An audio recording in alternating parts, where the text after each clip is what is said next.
Welcome back to the Redacted Culture Cast. This will be part one of episode 86, I believe. However, I should probably stop putting the intros in because I gotta start scheduling things out.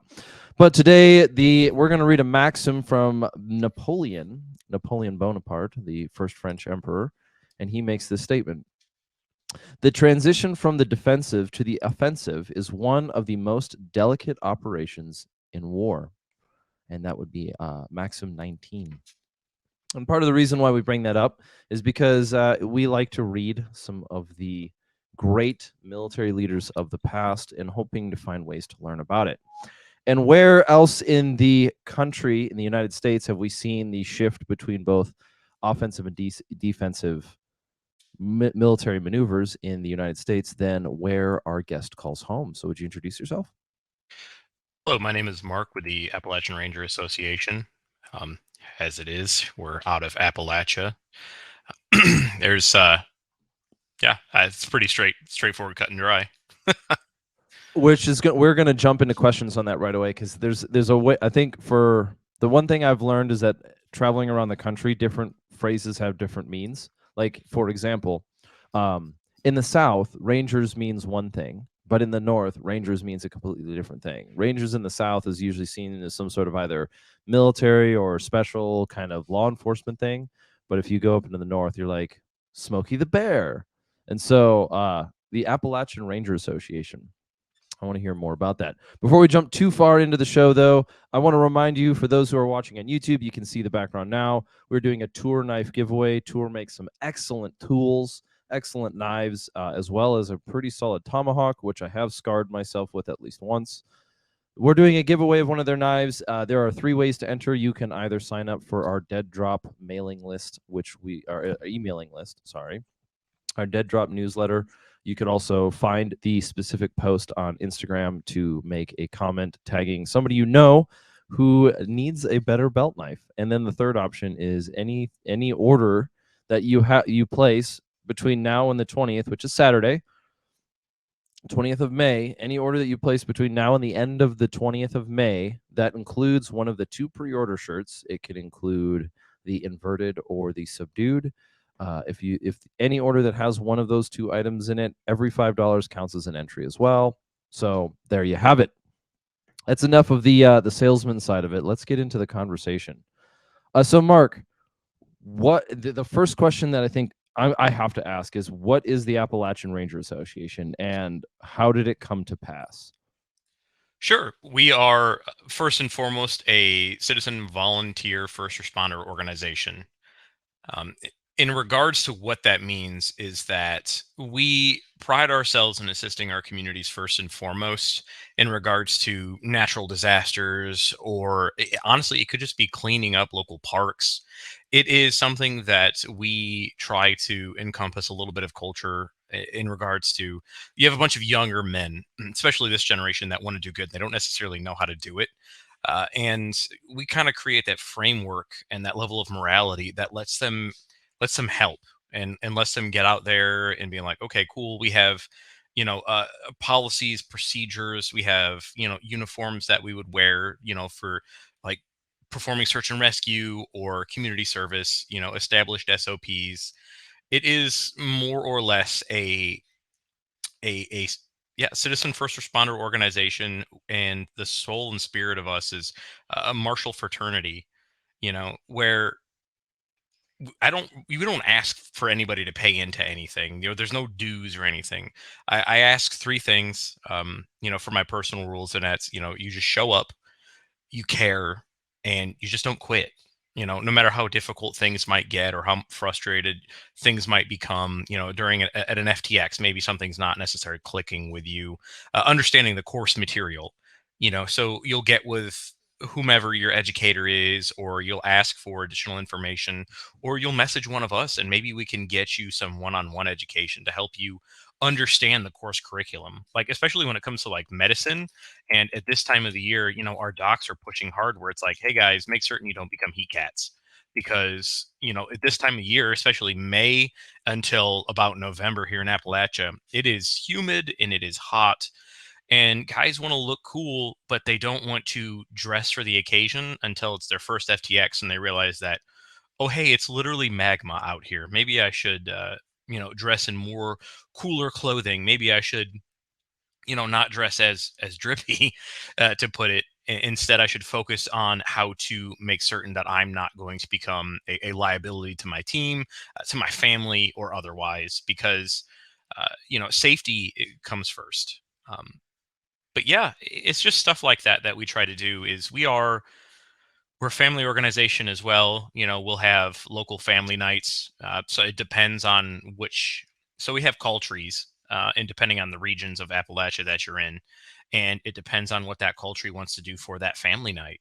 Let's say they want to go out and they want to go to a park, or they want to get together and they want to go do dinner, or they want to go do, I don't know, Chuck E. Cheese or something. Whatever they want to do, for their family and for their friends to intermingle, and to just kind of carrying the cool stuff like the gear, the kit, and everything is just part of what it means to be in a community. It is not the end all be all. So we want to get people's families involved so their spouses understand that, hey, your husband's not just out here running around in the woods for absolutely no reason. Like, this is my family too. This is my family. This is what we do.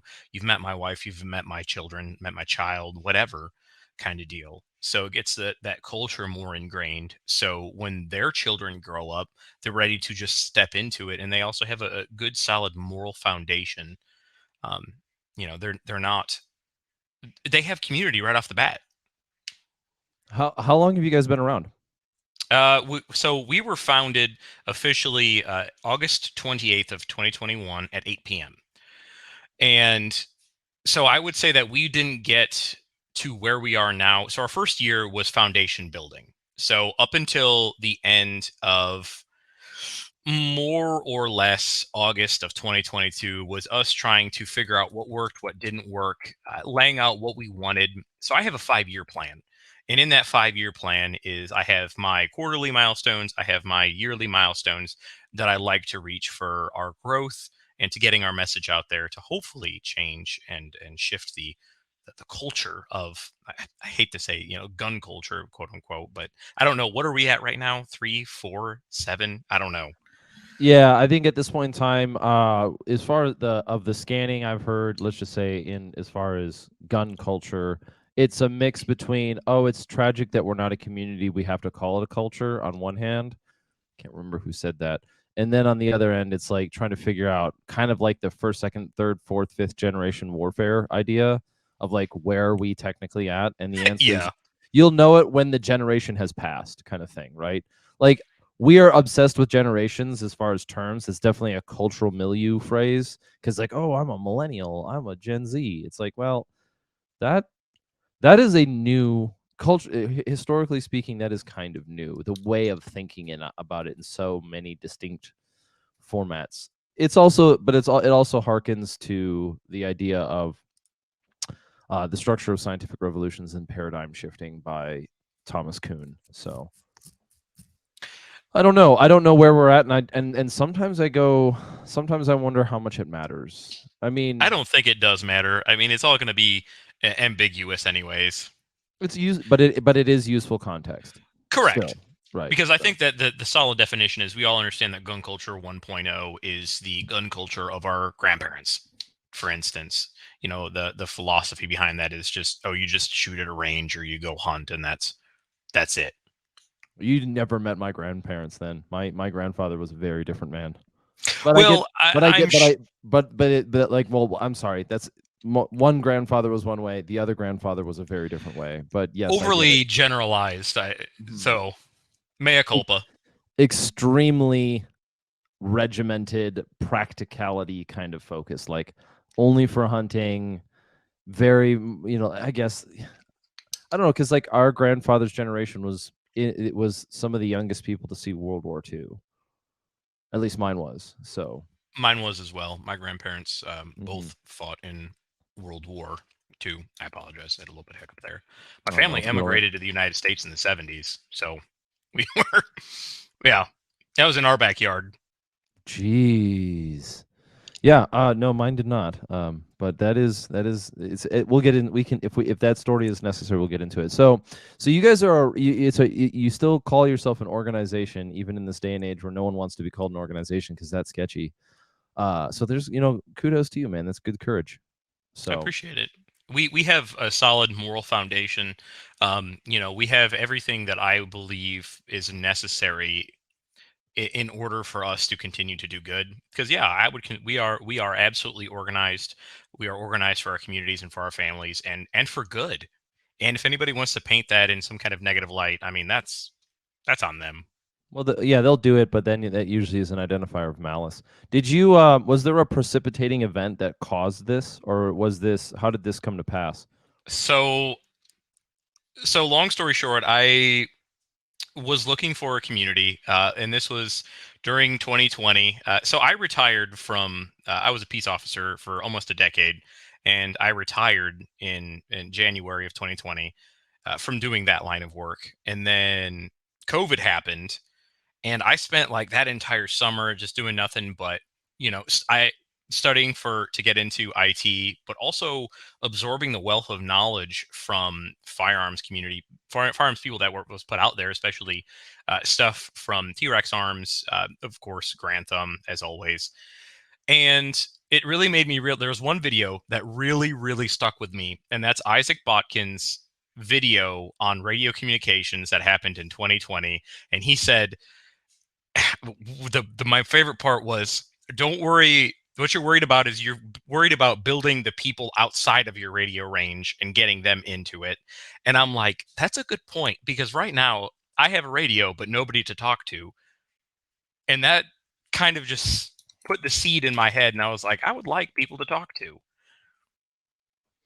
Okay, so then the people that you started was this a recruiting process? I know I'm going to sound a little bit like an FBI agent, so don't call me a Fed too No, you're fast. good, man. I'm totally I Go Because ahead, ask away.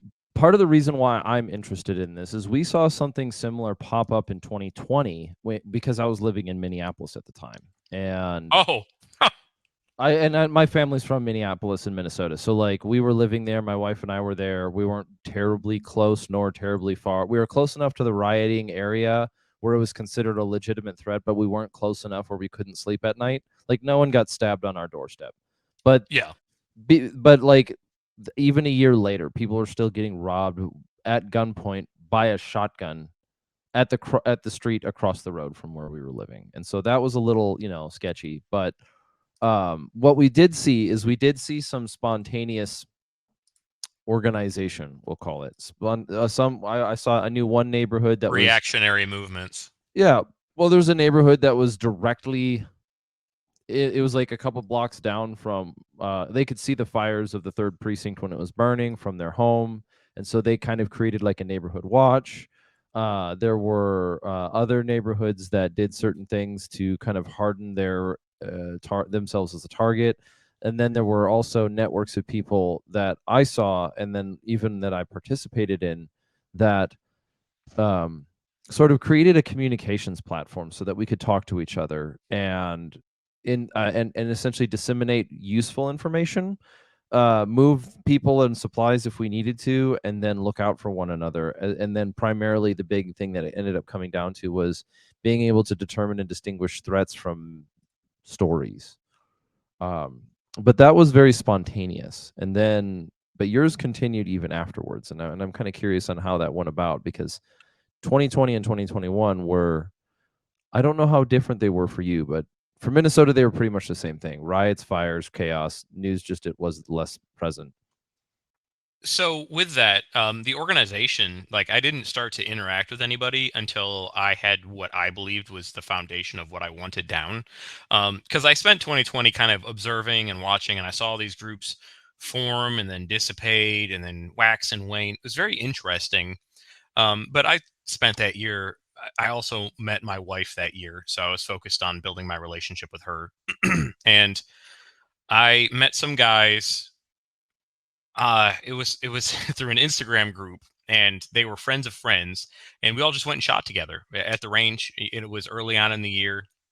Ended up being a couple solid guys in there. A couple are still my friends. A couple are still in the ARA, and they were looking for something that I was looking for as well. And I realized that it's going to take somebody to actually build this. Somebody's going to have to do the legwork. Somebody's going to have to sit down and dedicate the time to this. And I haven't seen anybody that was able to just say, all right, sure, I'll pick up a second job, whatever, dedicate 50 to 80 hours a week just to doing this and maintaining this and making certain that it's going to survive and function and still be moral. It's not going to devolve into pointlessness. It has an objective. It has a point to get after.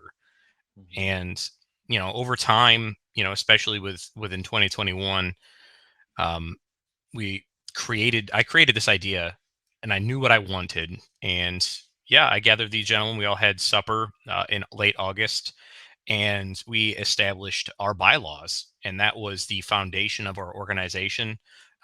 So we figured out what we wanted within the 5 bylaws, and we had steak, and at the end we toasted with cigars, and that was the foundation of it. And one of the biggest things for the bylaws is that it clearly states our we call it the charter of integrity, because us as an organization, especially when we're going to be community facing consistently and transparent and open about what it is that we do, and we're going to be in our communities even, and we want to normalize what we do, and we needed to have something like that. So when you join the ARA, and you're finished with your application, you're finished conducting your basic introduction and interview before you're let into anything and given anything else, you have to agree to the bylaws. And it's standardized across every single member within the ARA. And the bylaws are very, very straightforward. They're very, very simple. The first one is basically to protect and defend the Constitution of the United States. Second one is always help people within your network, because you never know when you'll have a guy, let's say from out of Nashville, heading to Asheville, and he gets a flat tire halfway there. You should, we'll have somebody nearby that can go out and actively assist him. So he's not out there trying to get all this done. It's not 2 o'clock in the morning and he's not alone. We actively look out for one another. Third Yeah, one is the discreet. op. Oh, sorry. Go ahead. I'll finish. I had an idea, but that So the was my third one, bad. you're good, man. The third one is the discrimination or harassment of any individual for any cause will not be tolerated. Basically, like, don't join the association and think that just because you are this culture or this religion or this or that or another thing, you're special or you're different, because that's a fellow American. That is somebody who is your equal. We're not one of those organizations that we don't do that. I have zero tolerance for that kind of thing. I judge a person by their character and character alone. The fourth one is illegal activity. Don't do it. Don't talk about it. I have nothing to do with that. Keep that elsewhere. I don't want to be involved, hear it, or anything else like that, because you're making yourself a liability and you're making us as an organization lose credibility, and you're opening the possibility for something to happen or us painted in a negative light. And the last one is to assist others whenever possible to the best of your ability. Basically, always look to help. Always, always, always. Somebody has a flat tire by the side of the road, turn your flashers on if it's safe to do so and go help them, because you never know. Here's the. This is. I cannot be the only person who's asked this question. Boy Scouts. Ever did anything with the Boy Scouts when you were younger? No, I was never in the Boy Scouts, but we Okay. call ourselves, but people, the funny thing is like, we're adult Boy Scouts. Well, well, and the point that I'm bringing that up is the organization known as the Boy Scouts has basically fallen into decay. I think we've reached the point. It's been around for over 100 years, and it's no longer a recognizable corpse of its original being. And I can say this. I'm going to say this because I did the whole Boy Scout thing when I was younger, and there was in my era there's a very stark difference between different troops.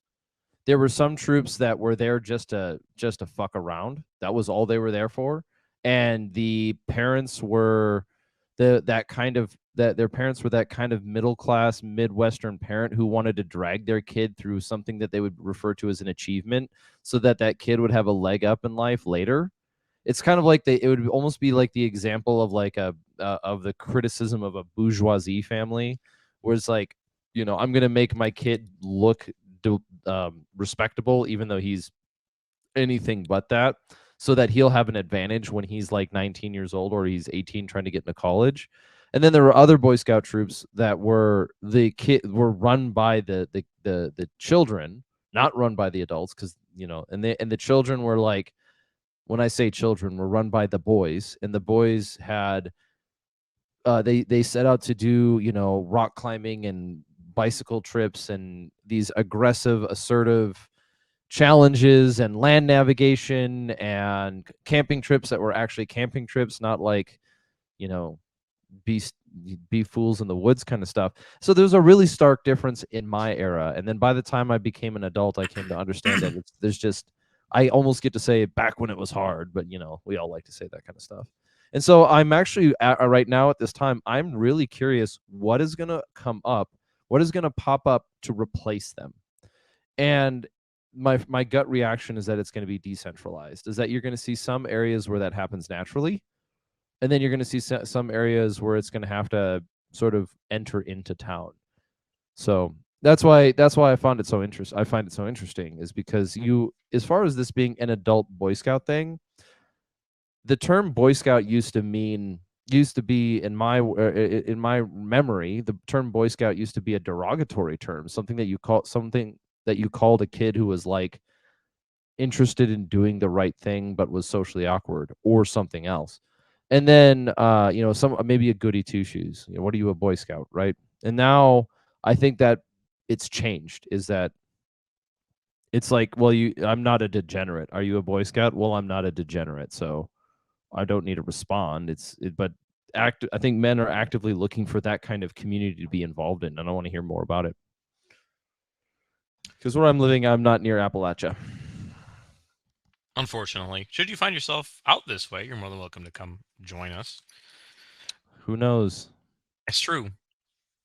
So, in regards to the whole Boy Scout philosophy, it's that I believe that people naturally want to do good. They just don't know how to do it.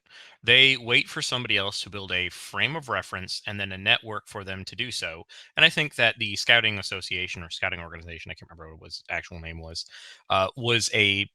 great when it was originally founded. It had great ideas. It had a great esprit de corps to it. And the thing is and what I'm going to say something, and it's that I think it lost its militancy. And when I say militancy, it lost its rigid adherence to doing consistently what is right. And instead of serving its communities, it served the ego of the individual. Regardless if that individual was a scout leader or the parents, instead, it didn't serve the soul of the scouting organization as a whole. It was serving the self. Yeah, and in the example that I brought up is that in one troop, the only reason why the boys were there is because their parents were trying to get them to become an Eagle Scout so that it would look good on a resume. And in the other troop, which was much more successful, because I started one and I moved to another. And again, I was young, but whatever. The other one was much more interested in the doing of the thing, and then the Eagle Scout was the reward at the end of the tunnel. It wasn't like the goal. There's like the kind of journey destination thing. If you're familiar with that kind of metaphor, it's like, oh, it's not the journey, it's not the destination, it's the journey, and you're like, well, not really. It's kind of both.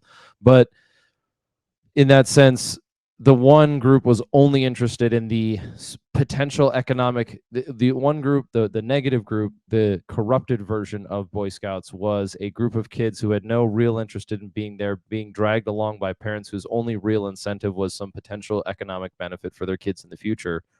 Whereas the other group that actually provided the value and did have some adult leadership, the good group, the appropriate group, the children, the kids, the boys of the Scout were dedicated to the actual values that the Boy Scouts were about, and then they were able to fulfill them. And as a result, their accomplishment was in many ways more genuine. Does that help? Yeah, it absolutely does. I mean, we see that same thing within the ARA, is that people will join because they want to look cool on Instagram. Maybe they're going to be in a photo. And I apologize, I had a hiccup there. One moment. I sneeze and allergies, so we'll be fine. And they'll join for themselves, and they're not joining for the message of the ARA. and then they'll come out to their first FTX, and either they realize that, holy crap, my opinion was wrong, or they get the vibe check of their existence and realize that everything that they knew before, like all the gear that they have looking cool on the flat range, doesn't cut it. Like, nobody cares out there. Like, you're going to be sweating, you're going to be muddy, you're going to be, I wouldn't say miserable, you're not going to be happy all the time. But then they have that first, hit of fraternity when they're all enjoying being miserable together, and they're like, wow, this is great, or wow, this is awful, I hate everything about this. And it continues to, that changes, because we also put people randomly in leadership positions. Suddenly you're accountable for a couple guys, and people realize that, wow, I don't like being in charge at all, this is awful. And then they gain perspective. So with that, I think that a lot of it is, and this is something especially within this generation and the generation before, is that it's less of service to self and more of service of what's to come. And when you say what's to come, what are you talking about? What I mean is, like, your children. Oh, okay. Like, if you're going to write, like, the whole premise is, let's say you're a young man that just joined the ARA, and you joined because you, like, we've had a young man that was 18. He just got out of the Scouts, never did anything martial in his life. But he was like, my dad is absent. I don't really have anybody. I don't have any positive male role models, and I don't know where to get them. And this young man has been in the association, has been to every single FTX we've ever had, actively is in chats. He's one of the guys, and he's very trusted, and he's not even 21 yet, and he is extremely mature. And with that, I know that one day he is going to make a great husband. He's going to make a great great father, so he can continue pushing that high level of morality out there, because he has a clear fundamental understanding of what is correct and expected of him as a man, and what is not correct in behavior that is degenerate, as you were saying. It's like, hey, you should actively go out and seek these things, better yourself, because it's important to do so. Do you have much interaction with people who are not, let's say, in your group, interested in your group, or in the right region to have conversation about it? Is this something that, like, you get interaction and questions about frequently, or is it really, really like you are in the area and you know what it is, or you're not in the area and you have no idea what it is? You mean like our community outreach and understanding of who we are?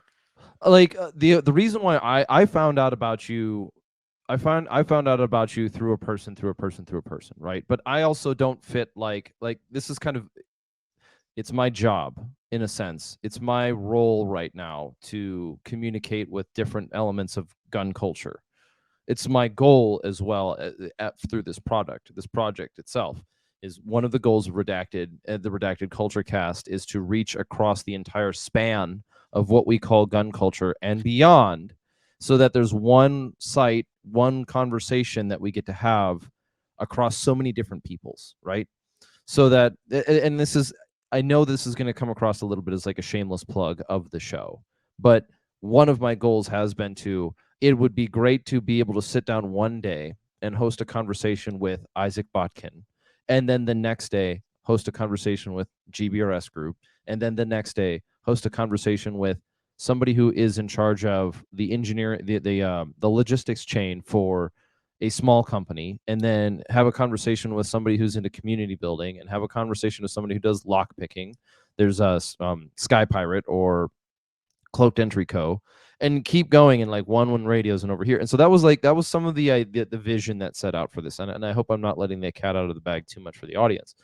But the other part about it was, and so the reason why I'm saying is, for me to find you is not that unusual, because in some sense I'm constantly looking for new things that I may have missed out of gun culture. I've also worked in gun culture for the better part of, well, almost 15 years at different capacities, whether it's in publishing, whether it's in writing. So again, for me to have some sort of investigative journalism, as well as, or investigative nature, as well as interest in what you guys are doing, I couldn't describe myself as the norm as far as methods of finding out information.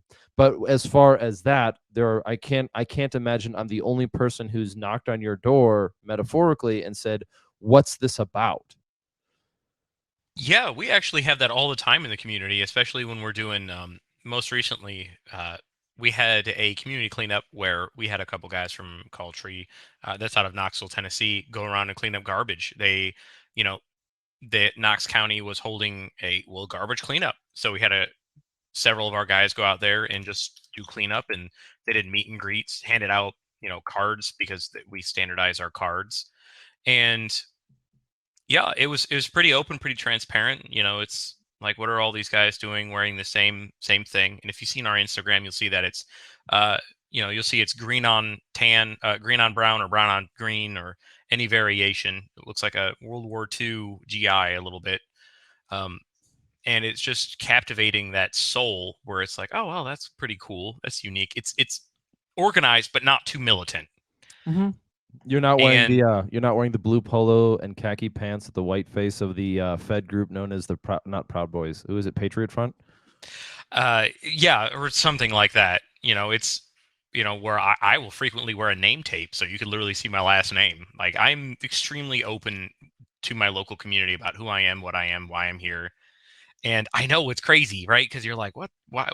So I believe that being honest with your community and who you are and why you're there is how you gain community trust, because these people might one day depend on their trust for me if I'm going door to door and we're doing, like, making certain that people are safe. Let's say a major flooding came through and I'm just making certain that buildings are secure to enter. Maybe there's somebody that needs help inside of one of them, and I've just been assigned to make certain that this road is secure. The ARA has been been assigned to make certain that this road needs to be secure and open. And these guys, when they look at us, are like, oh, that's the ARA. I know them. They're okay. They're safe. They're good guys.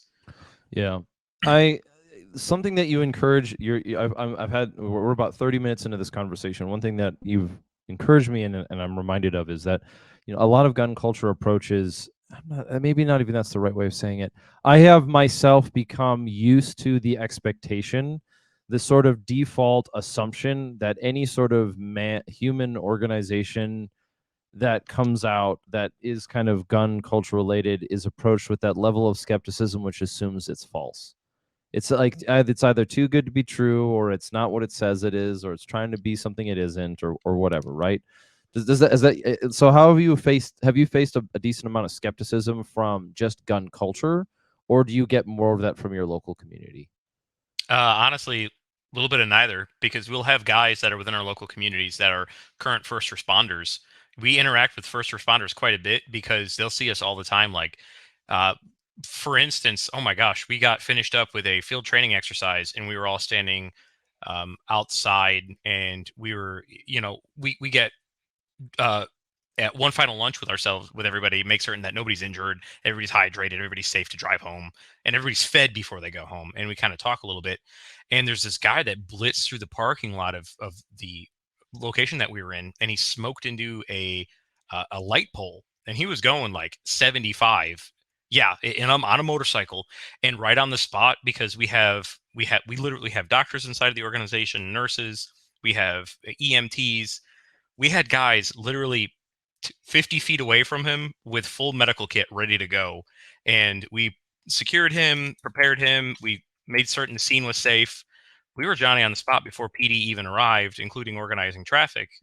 And, part of that is the positive PR, because he sees these uniformed guys that are neat and orderly, docs on hand, ready to go, properly doing things, loading this person and loading this patient into a helo to make certain they get proper medical care. And they're like, what in the world is this? What do you guys do? And then you hand them a business card and you tell them the spiel. Like, we are volunteer citizen first responders. We're here to help. We don't want to take anything away. We want to do good and save life.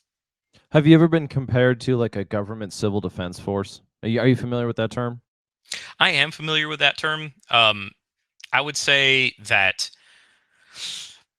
I don't think I've ever been compared to that. No, but So the like philosophy is similar. Okay, because when I think of it, and it might actually not be civil defense force, I'm thinking about like the unarmed social workers that are being augmented into sort of ci- citizen policing in certain cities and states, especially jurisdictions who have been arguing defund the police for so long that they're crime ridden. And this is this idea that like you're going to have an unarmed government paid informant person, civil, like a civil defense person whose job is to, not even a civil defense. Gosh, what is the word for it? Come on, someone tell me. Something tell me, like shock me in the noggin. But there's the idea that like the city of Minneapolis decided to quote unquote defund the police. And one of the main talking points is that the population that was in support of this defunding the police wanted to have an unarmed sort of officer, an unarmed form of a police officer whose job was to handle some of the tasks and events that would be, in their opinion, not warranting the potentiality of violence. Sure. Like, And go ahead. oh, I was going to say, yeah, absolutely. I definitely understand what you're getting at. And it's, I think some cities also have something very similar, especially like Chicago. And I know that places here in Appalachia will use their police cadets to handle that, like traffic incidents or doing elder checks and stuff like that to make certain that the elderly are doing okay. And they're uniformed, they're organized, they're part of that team. But yeah, I could definitely see how that's one to one. I'd say that it's really going to be dependent on the foundations and the morals of the organization as a whole, because I feel like a lot of departments that they go to that model or they try to adopt that model, like the department is more or less like the integrity is already in question by the community. Like there's no second guessing that. So you guys can't necessarily fix that. Um, So when you guys refer to integrity as part of like that is something that is more than a talking point. Now, I don't mean that to be derogatory, but it's something that you make deliberate, conscientious moves to consider. Correct. Yes, absolutely. And that's why we have, so, my time as a peace officer, I don't like the terminology law enforcement officer because that's not objective is to keep the peace, not enforce the law. Um, don't at me. Um, and with that, it comes down to a level of what is your overall goal? Is your overall goal to enforce rules and regulations of your community, or do you actually want to do good? Do you actually want to help? Do you actually have the integrity as a person to look at this and be like, all right, obviously this person is not going to learn anything if I do X, so I'm going to do Y and try to change it up. And with that, within the ARA, that's why, how can I word this?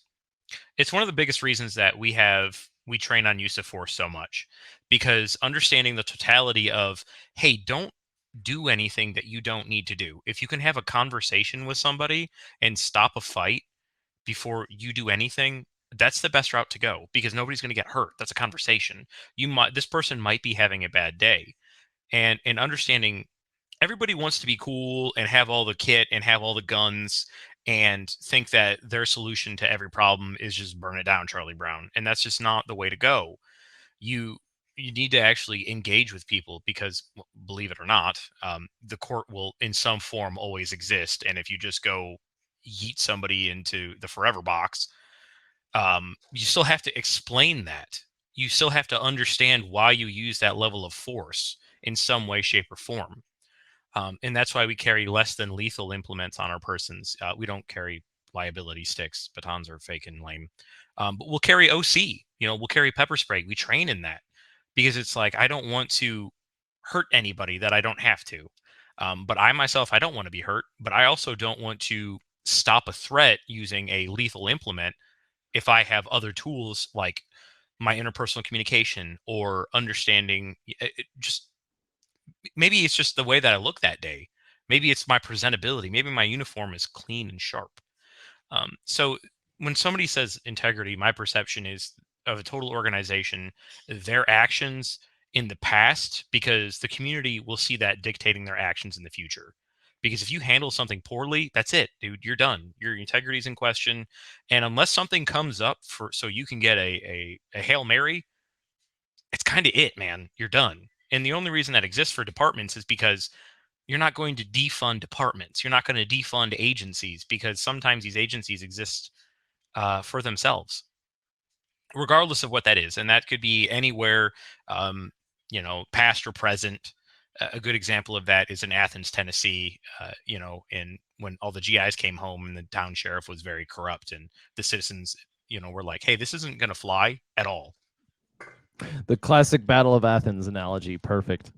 Yeah, no, there it's I think cities have a much harder problem dealing with that because the root of corruption is so much deeper. And it's not because you're in a city that it's not causal by urbanization. It's that urbanization is a fertile ground for the deep roots of corruption to sink in.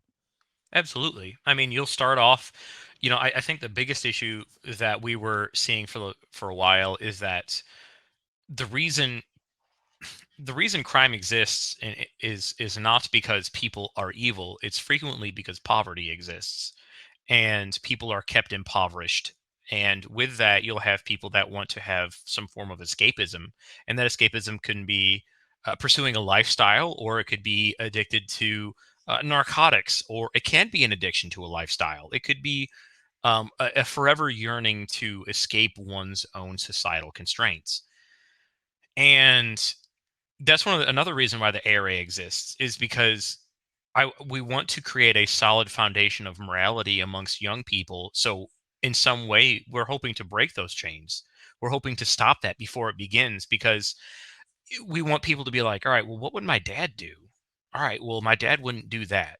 All right, so I'm not going to do that. I want them to have that internal monologue long after we're gone, because their dad at some point was in the ARA and made a couple good decisions. So And I'm going to challenge your argument there a little bit. You and this is not out of disrespect. But I'm going to challenge the argument. You said that people don't do evil things; it's caused by poverty. But the solution out of not doing evil things is to choose what is moral. So you've created a binary between, on the one hand you have poverty and the other hand you have morality, as if that's kind of the spectrum or the binary, and that it's not a really solvent argument. sure, and this is in regards specifically to a one environment that we were talking about that frequently occurs in urbanized environments. This is not an overgeneralized statement. It is just an observation that frequently does occur statistically in urbanized environments, or even in extremely rural environments. Yeah, well, the types of evil that we see in rural environments is very often quite different than the types of evil we see in urban environments. But then the argument would have to be, why do you see certain types in certain places? And then the other question would be, so that would be the first question. Then the other question would be, what is it about the city or the urban environment that creates that specific type of crime, or that specific type of action, or that specific type of poverty? Because I mean, like you look at any sort of area, you can find poverty where you want to. You can find it in rural Africa, you can find it in rural Midwest, and generally speaking, poverty and crime go hand in hand, or poverty and degeneracy go hand in hand. Transparent crime. I think that's important to note. Transparent, notable Fair, crime, fair, because there's a fair. lot of white collar crime that is just not reported because it's boring. It's That not is hot. Yep, that is a very good statement. I think that is something that is easy to forget. I really do appreciate that take, because yeah, I maybe the type of evil that you see in certain areas varies. Not maybe, we know it. You don't often you see the different things. Sometimes you see it at the top and the bottom. Like for example, human trafficking is typically only, our perspective of human trafficking is that we typically only see it at the top and bottom rungs of society. It's not exactly a middle class thing. Correct. Yeah. I mean, because oftentimes the middle class, I mean, human trafficking can be legal. It could be extremely legal. Like, okay, cool. I'll get married to I'll move to this location, marry this person, I'll move back to the United States. And maybe this person in a different circumstance or environment wouldn't necessarily proceed with the actions that they have. They just believe via their survival instincts that they've always had, that's the best possible course of outcome that they can for their own individual success. And are they doing it out of love, or are they doing it out of survival? And that's, I think, an important, because there's a gray zone that exists there. Because if humans are consistently doing actions, and this is why I don't think that criminal activity is always evil. It can be a matter of, I have to do this to eat. I have to do this to survive. Yeah, we But do there are, separate morality and legality. yeah, and it's like, well, is the action morally bad? Well, that's arguable. I would say that evil is harming others with intent for no other gain. Like, you're just doing it to be malicious. You're doing it to harm people because uh, you want to incite fear, or you want to provoke a response, as opposed to doing something bad is, okay, I stole some stuff as a kid in order to eat because I was homeless and I didn't qualify for any kind of aid. So, okay, I'm not. I don't want to. I'm not trying to derail this one. But I do think it's I a. know But this is an entire topic on its own. but it is. I don't want to derail it entirely. But I think it's such a really good conversation to have because it does. We've kind of set it up perfectly now, in in being able to illuminate different distinctions on morality, legality, right, wrong, stealing, theft, damage, malice, evil, and so forth. And while we may have quite a manifold series of discussions on what is good, we also need to have a consideration of what we think evil to be, or malice, or wickedness, or whatever. Because let's just take the example of stealing. Now, I don't think that there's any case where you could steal something knowing you're stealing something and it not be considered wrong. It may be understandable but not justified. Now, you may need it to survive, and I can understand it, but you're still stealing. You're still taking somebody else's property. Um, and if not, it's violation. Now there are many reasons why a person could steal something. You could go the Augustinian route, or Augustinian, whatever, Saint Augustine or Augustine, whose name I still don't pronounce correctly 7 years later, but he talks about it in his childhood. They would steal the fruit from the neighbor's orchard and smash it on the ground just for the love of stealing it, or for the entertainment of stealing it. Right. So he said we weren't doing it because we we're hungry. We weren't doing it because we were for any other reason than it was fun doing the wrong. And then there are people who kind of in this sort of Aladdin idea are stealing because they're doing goods, or the Robin Hood myth of like stealing from the rich and giving to the poor, which if that's all it is that counts, that you're stealing from the rich to give to the poor, you're a bad person. And then there has to be more context to it. And then the third one would be stealing because you out of necessity. Yeah. And the stealing out of necessity is always the trickiest one because where like Who defines necessity? well that is yeah exactly like who defines necessity, and Right. how dare your need, your sense of need, whatever that is, be used to supersede my right to the fruit of my labor. Correct. So when we're talking about crime and things like, and the reason why we're bringing this up, or the reason why I wanted to bring this up, is because you have this really fantastic foundation that you've presented, that one of the goals of the ARA, at least maybe less than clearly stated, but that you've presented extremely well in this conversation, is that it provides a foundation where young men and young people can look up to their others and say, this is the right way to act, and I'm going to do it nobly. Yes. And so that their only environment, their only milieu isn't crime for fun or crime for necessity.